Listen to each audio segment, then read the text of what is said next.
제9장. 욥이 대답하여 이르되, 진실 내가 이 일이 그런 줄을 알거니와 인생이 어찌 하나님 앞에 의로우랴. 사람이 하나님께 변론하기를 좋아할지라도 천마디 한마디도 대답하지 못하리라. 그는 마음이 지혜로우시고 힘이 강하시니 그를 거슬러 스스로 완악하게 행하고도 형통할 자가 누구이랴.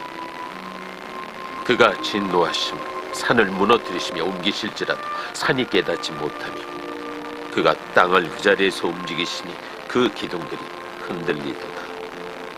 그가 해를 명령하여 뜨지 못하게 하시며 별들을 가두시도다.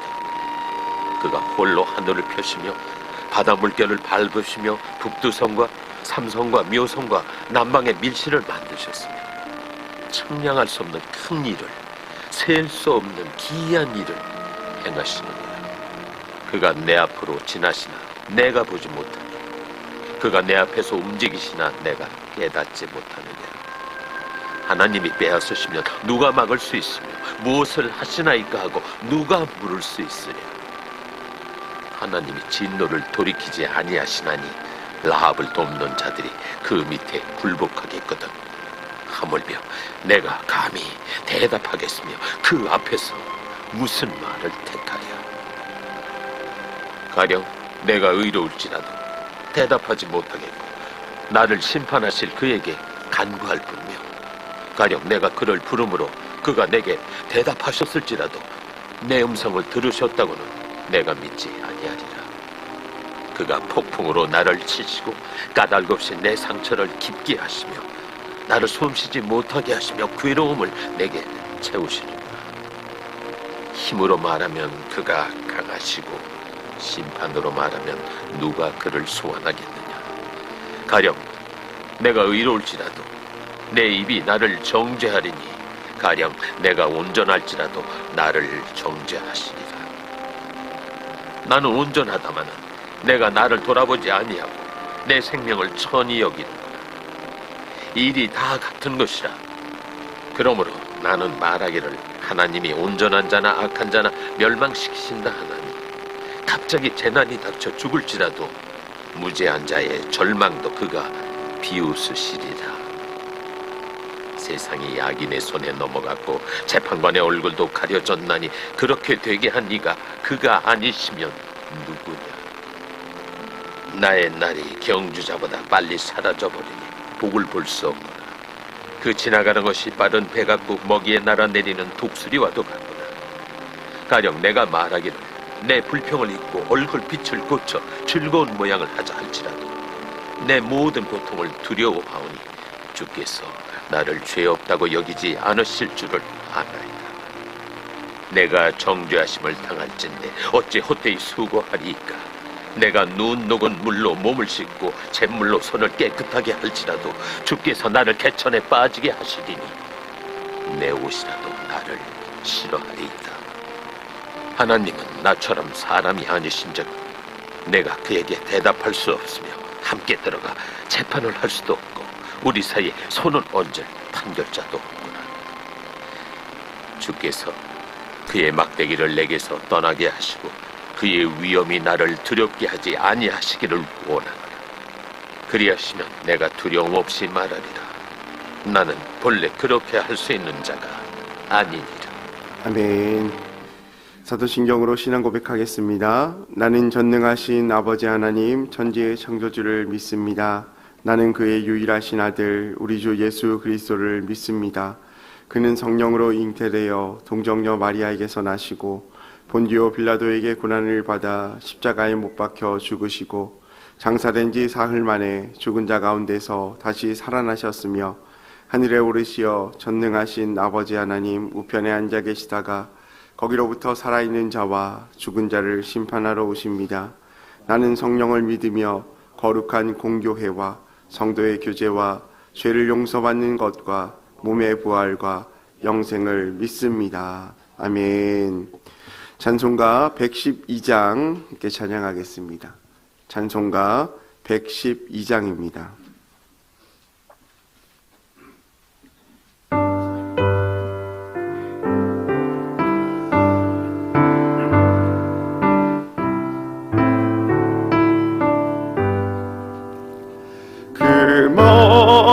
요만한 밤중에 무척 먼 산에 내려와 그 손에 비파 들고서 다 찬송하기를 평강의 왕이 오시니 다 평안하여라. 그 소란하던 세상이 다 고요하가도다. 무천사 날개 펴고서 이 땅에 내려와 그때에 부른 노래가 또다시 들리니 이 슬픔 망하는 세상에 큰 위로 넘치고 온 세상 기뻐 뛰놀며 다 찬송하가도다. 이 괴로움 많은 세상에 짐지고 가는 자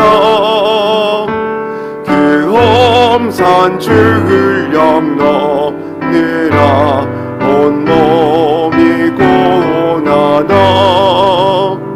이 죄악 세상 살 동안 새 소망 가지고 저 천사 기쁜 찬송을 들으며 쉬어라. 예 선지에 건응하여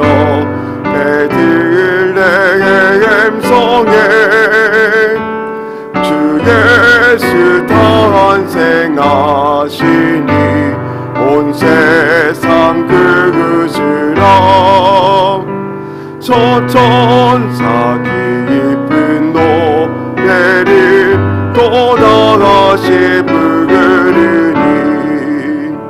온 세상 사는 사람들 다 와답하도다. 아멘. 오늘 함께 보실 하나님의 말씀은 사사기 14장 5절에서 6절까지 말씀입니다. 구약성경 385면에 있는 사사기 14장 5절에서 6절까지 말씀입니다. 한 목소리로 읽겠습니다. 삼손이 그의 부모와 함께 딥나에 내려가 딥나의 포도원에 이른즉 젊은 사자가 그를 보고 소리 지르는지라. 여호와의 영이 삼손에게 강하게 임하니 그가 손에 아무것도 없이 그 사자를 염소 새끼 찢는 것 같이 찢었으나 그는 자기가 행한 일을 부모에게 알리지 아니하였더라. 아멘.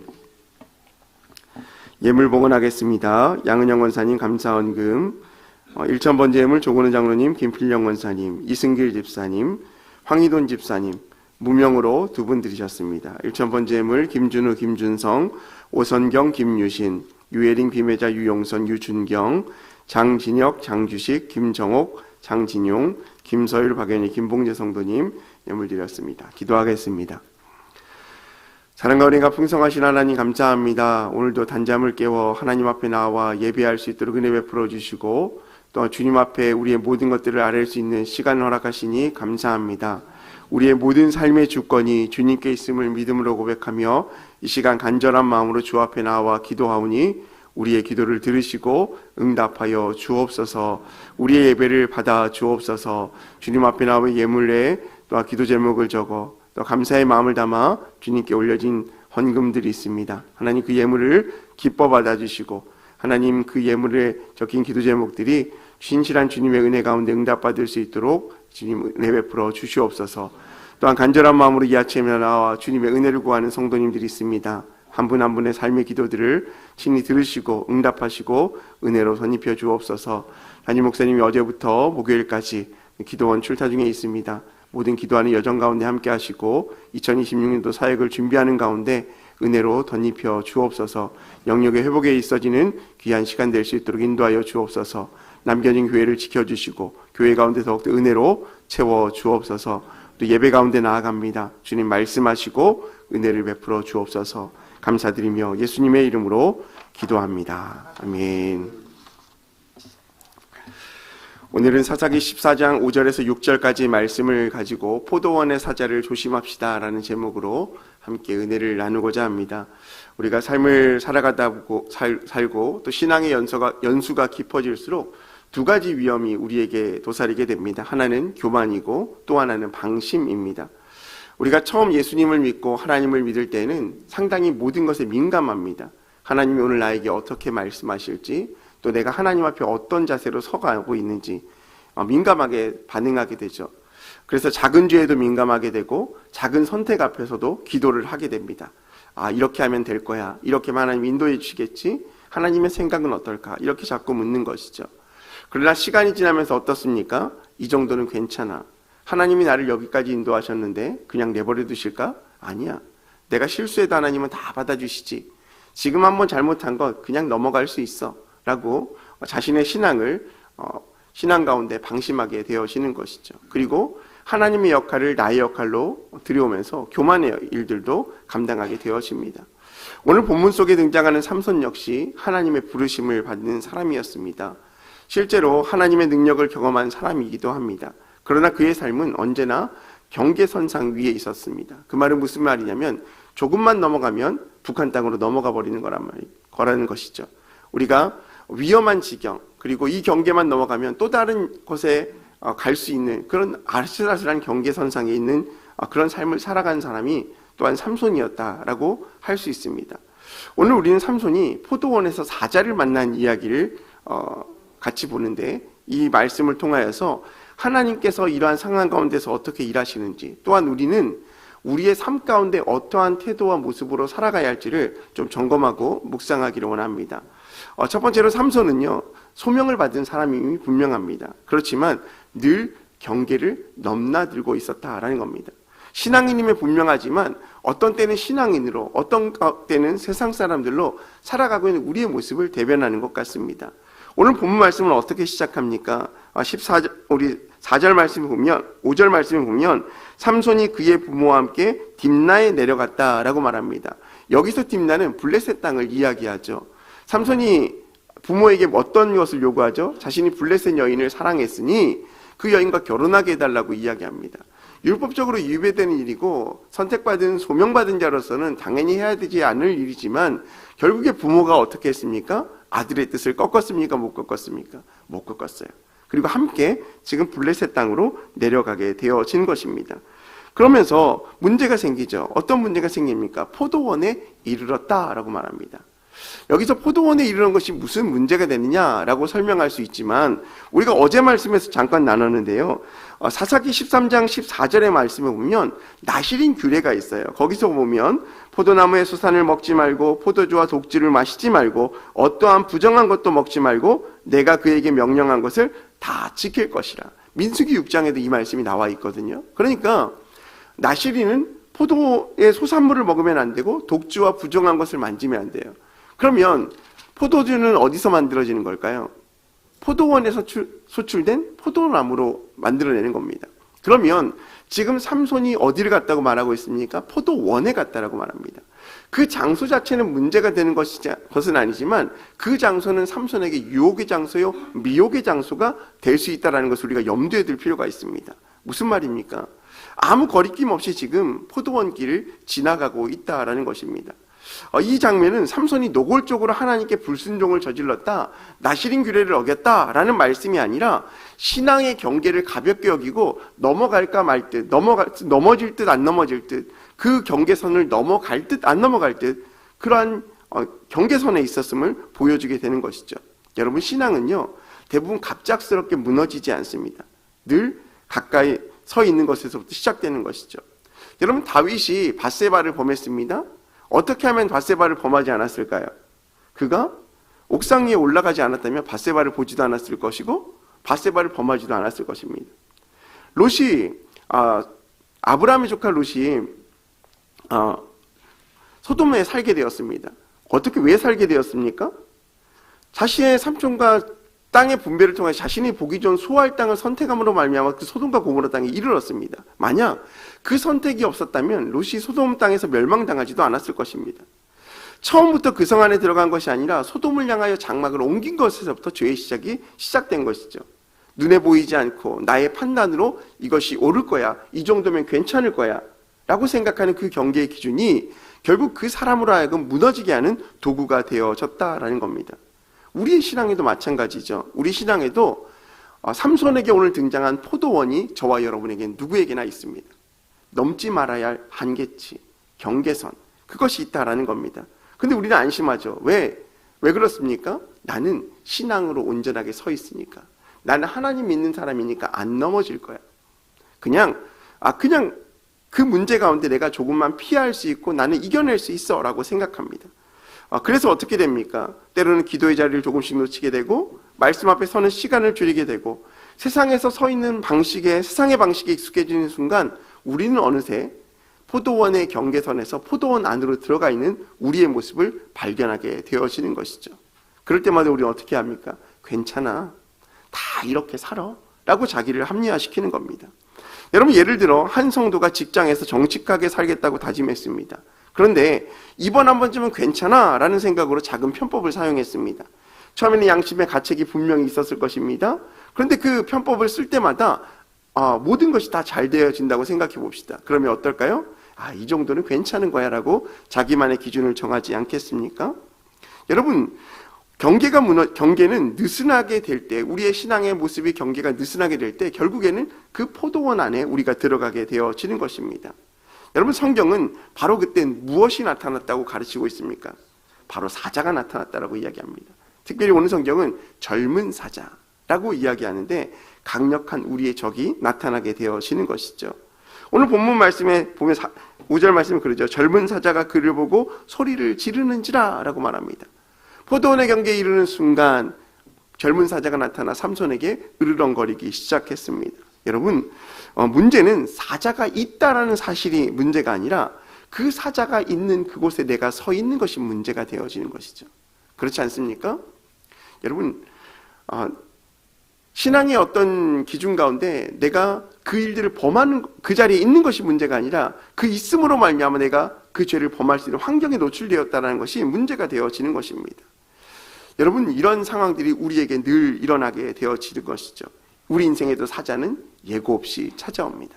자녀의 문제, 그리고 건강의 문제, 사람들과의 갈등의 문제, 그리고 혹여나 내 마음 가운데 오래 묵혀뒀던 죄의 문제까지도 사자는 언젠가는 우리의 삶 가운데 드러나서 우리를 향하여 부르짖기 시작한다라는 것입니다. 그러면 어떻게 해야 될까요? 사자에게 물리고 우리의 생명을 던져버리며 끝나는 것 같지만 그 상황 가운데 분명한 하나님의 은혜가 있다라는 것입니다. 오늘 위기의 순간 가운데 삼손을 살린 것은 누구입니까? 하나님이십니다. 자신의 힘으로 살린 것 같습니다. 사자가 나타났습니다. 어떻게 합니까? 삼손이 사자를 염소 새끼 찢듯 찢어버렸다고 오늘 말씀은 이야기합니다. 그러면 우리가 오늘 사자를 물리친 힘은 어디에서 나왔는가? 삼손의 능력으로부터 나왔다라고 우리가 생각할 수 있지만 그 능력의 근원이 어디에 있느냐라는 것입니다. 어디에 있습니까? 하나님의 영에 있다라는 것이죠. 사랑하는 성도 여러분, 우리가 신앙 안에 바로 서고 말씀 안에 서면 세상 가운데 누구나 승리할 수 있는 힘을 얻게 되어집니다. 하지만 때로는 우리가 세상 가운데 승리하고 이기고 모든 일들 가운데 나의 힘과 나의 경험과 나의 능력과 나의 지식으로 이겼다라고 생각할 수 있습니다. 그러나 그 모든 것이 어디로부터 시작되었다고 우리가 인식해야 될까요? 하나님으로부터 시작되었다라는 것입니다. 여러분, 오늘 삼손에게 사자가 달려들었을 때 삼손은 아무런 도구가 없었습니다. 아무런 준비가 없었습니다. 갑작스러운 일이었습니다. 그래서 본문에도 그 손에 아무것도 없었다라고 기록하고 있습니다. 그런데 어떻습니까? 여호와의 영이 삼손에게 크게 임하매라고 이야기합니다. 여러분, 삼손이 포도원에 들어간 것을 회개했기 때문에 하나님의 영이 임하셨습니까? 아닙니다. 삼손이 준비되었기 때문에 하나님의 영이 임하였습니까? 아닙니다. 그렇다면 하나님의 일을 우리가 어떻게 바라볼 수 있습니까? 하나님이 결정하시면, 하나님의 때가 되면 비록 준비되지 못해도 연약해도 경계선상에 늘 허덕거리는 사람이라 할지라도 하나님의 영이 그 사람과 함께 하시면 그 사람을 통하여 하나님의 일을 계획하시고 이끌어 가신다는 사실들을 우리가 기억할 수 있어야 됩니다. 여러분, 이스라엘 백성이 홍해 앞에 섰습니다. 사람들은 모세가 지팡이를 흔들자 홍해가 갈라졌다라고 이야기합니다. 하지만 그 지팡이 끝에는 하나님의 능력이 있었음을 우리가 기억해야 합니다. 여러분, 다니엘이 사자굴에 던져졌습니다. 다니엘이 착해서 사자에게 먹히지 않았습니까? 그렇지 않습니다. 하나님의 여호와의 사자가 다니엘을 보호했기 때문에 그 일들을 감당할 수 있는 거죠. 사람은 스스로 자신의 생명을 구할 수 없습니다. 사람은 스스로 아무것도 이룰 수 없는 존재임이 분명합니다. 하나님의 영이 우리 가운데 함께 하실 때, 하나님의 계획 속에 우리의 일들이 나아갈 때 하나님께서 우리의 삶을 이끌어 가시는 줄 믿으시기 바랍니다. 여러분, 여호와의 영이 오늘 크게 임했다라고 이야기합니다. 그것은 하나님의 주권적인 역사를 말씀하고 있는 거예요. 여러분, 이 장면이 우리에게 소망이죠. 우리의 삶 속에서 사자를 만나는 순간이 얼마나 많이 다가옵니까? 예상치 못하는 여러 문제 가운데 다가올지라도 우리가 은혜를 구할 수 있는 이유가 여기 있다는 겁니다. 나의 힘과 능력으로는 아무것도 할 수 없지만 하나님의 영이 나에게 임하게 되어지시면 그 문제가 더 이상 문제가 아니라 하나님의 문제로 가게 되어지는 것이죠. 어린아이가 친구들에게 맞고 돌아오면 어떻습니까? 부모의 마음이 속이 상해요. 요즘은 그런 일이 없지만 예전에는 아이가 맞고 오면 엄마가 어떻습니까? 누가 때렸냐고 몽둥이 들고 다시 놀이터로 가잖아요. 그러면 더 이상 싸움은 이제 누구의 싸움이 되는 겁니까? 자녀의 싸움이 아니에요. 엄마의 싸움이에요. 그럼 자녀는 어떻게 됩니까? 의기양양해지는 겁니다. 여러분, 표현이 좀 그렇지만 우리의 문제가 하나님께 맡겨지는 순간 더 이상 우리의 문제가 아니라 하나님의 문제가 되어진다라는 사실을 우리가 기억해야 합니다. 그러나 우리가 한 가지 경계해야 될 것이 있습니다. 무엇이냐면 우리가 오늘 삼손이 하나님의 여호와의 영에 감동되어서 은혜를 경험했지만 그 은혜를 나누지 않고 자기 안에 감추어 두었다라는 겁니다. 6절 후반절 말씀은 이렇게 말합니다. 염소 새끼를 찢는 것 같이 찢었으나 그는 자기가 행한 일을 부모에게 알리지 아니하였다. 이러한 모든 일련의 일들을 부모에게 알리지 않고 누구만 간직했다는 거예요? 자신의 마음속에 꽁하게 숨겨두었다라는 거예요. 여러분, 이것은 무엇을 말합니까? 삼손이 점점 그 영적인 은혜의 경험을 나누지 않았다라는 거예요. 그리고 자신만 간직했다는 거죠. 근데 이것이 어떤 결과를 낳습니까? 자신만의 문제라고 생각하고 혼자 결정하고 혼자 판단하고 혼자 해결하려고 하고 죄도 혼자 짓게 되어지는 결과로 나타나게 되어지는 것이죠. 여러분, 우리가 세상 가운데 크리스천을 살아간다는 게 참 부끄러울 때가 많아요. 왜 그렇습니까? 내가 크리스천인데 세상 사람들보다 좀 더 윤리적이지 못하고, 내가 크리스천인데 세상 사람들보다 좀 더 착하지 못한 것 같은 모습 때문에 말을 못해요. 또 손해보는 것 같으니까 말을 하지 못하죠. 그런데 어떻습니까? 우리가 그것을 이야기해야 되는 이유가 무엇입니까? 이야기하는 순간 내가 크리스찬으로 좀 더 정직하게 살 수 있어. 이야기하는 순간 내가 좀 더 크리스찬으로서 세상 사람들에게 존경받는 사람의 삶을 살 수 있어 라는 생각들을 하게 되어지는 것이죠. 우리가 입술로 선포하는 순간 어떻습니까? 그 일들을 살아내야 하기 때문에 우리가 그 역할들을 좀 더 살아갈 수 있는 것 아닙니까? 여러분, 그렇습니다. 여호와께서는, 하나님께서는 이 모든 은혜의 일들을 나누기 원하세요. 하지만 삼손은 나누지 않았어요. 결국 어떻게 됩니까? 사사기 16장에 이르러 보면 여호와께서 그 애를 삼손에게 이미 떠났음에도 불구하고 삼손이 알지 못하였다라고 이야기합니다. 여러분, 이것은 무엇을 의미하냐면 하나님의 영이 오늘도 우리와 함께 하시는 은혜가 있기도 하지만 우리가 모르는 순간에 하나님의 영이 우리를 떠나가기도 한다라는 겁니다. 그러면 우리가 어떻게 살아가야 한다는 겁니까? 은혜를 받았을 때 그 은혜를 누리고 영위하고 나누고 그 은혜를 유지할 수 있는 믿음을 우리가 가질 수 있어야 한다라는 겁니다. 여러분, 성숙한 신앙인은요, 능력에서 나타나는 것이 아니라 늘 세상의 문제 가운데, 죄의 문제, 그리고 포도원의 경계 가운데서 경계하며 하나님과 늘 동행함으로 살아가는 것에 있음을 기억하시기 바랍니다. 그래서 바울 사도는 고린도전서에 뭐라고 말하냐면 선줄로 생각하는 자는 넘어질까 조심하라 라고 말합니다. 여러분, 무엇을 우리가 조심해야 될까요? 우리 인생의 포도원이 어디 있는지를 먼저 생각해야 한다는 겁니다. 그리고 누구를 조심해야 할까요? 그 포도원의 순간 사자가 나타날 걸 조심해야 하는 거예요. 여러분, 사자가 무엇입니까? 사탄으로 표현하기도 합니다. 사탄이 어떻게 온다고요? 우는 사자와 같이 우리를 힘들게 한다라고 말하지 않습니까? 결국에는 말씀을 정리하면 오늘 우리의 인생 가운데 포도원이 무엇인지를 우리가 먼저 생각해 볼 수 있어야 됩니다. 피해야 할 것, 경계해야 할 것, 멀리해야 될 것이 무엇인지. 또한 혹여나 나의 삶이 그 경계선상에서 늘 한 발 한 발을 내디디며 왔다 갔다 하고 있지는 않은지를 생각해 볼 수 있어야 됩니다. 그리고 또 한 가지는 그 경계선 가운데 사자가 으르렁거리고 우리를 힘들게 할 때 우리가 어떻게 이 문제를 해결해야 할 것인가. 결국 하나님을 의지하는 것밖에 없음을 기억하시기 바랍니다. 오늘 이 아침 우리가 간절한 마음으로 주 앞에 나와서 기도하고 예배하는 이유가 무엇입니까? 하나님의 은혜를 구하기 위함 아닙니까? 세상의 포도원으로부터 벗어나서 하나님의 은혜에 매여서 여호와의 영에 매여서 하나님의 뜻 가운데 살아가기를 다짐하기 위해서 이 자리에 나온 것 아닙니까? 그 마음 가지고 우리가 함께 기도하며 하나님의 뜻을 구하며 우리 인생의 포도원을 멀리하고 사자를 멀리하고 하나님의 영에 온전히 감동되어 주님을 의지하며 나아갈 수 있는 저와 여러분이 되었으면 좋겠습니다. 이 마음 가지고 오늘라도 주님의 영에 감동되어 승리할 수 있는 저와 여러분 되시기를 주님의 이름으로 소망합니다. 함께 기도하겠습니다. 우리 금주의 제목 가지고 함께 기도합니다. 자신을 극복하며 살게 하소서, 늘 성령 충만으로 살게 하소서. 또한 기도하실 때 하나님 우리 인생의 포도원을 발견하게 하여 주시고 또 멀리하여 주시고 하나님을 의지하며 여호와 영에 감동되어 주님만 바라보고 나아가는 우리 인생이 될 수 있도록 해달라고 또 우리 교회와 담임 목사님의 사역과 특별히 우리 환우분들을 위해서도 함께 기도해 주시기 바랍니다. 우리 주여 삼창하시고 한 목소리로 기도하겠습니다. 주여 주여 주여. 할렐루야. 사랑과 은혜가 풍성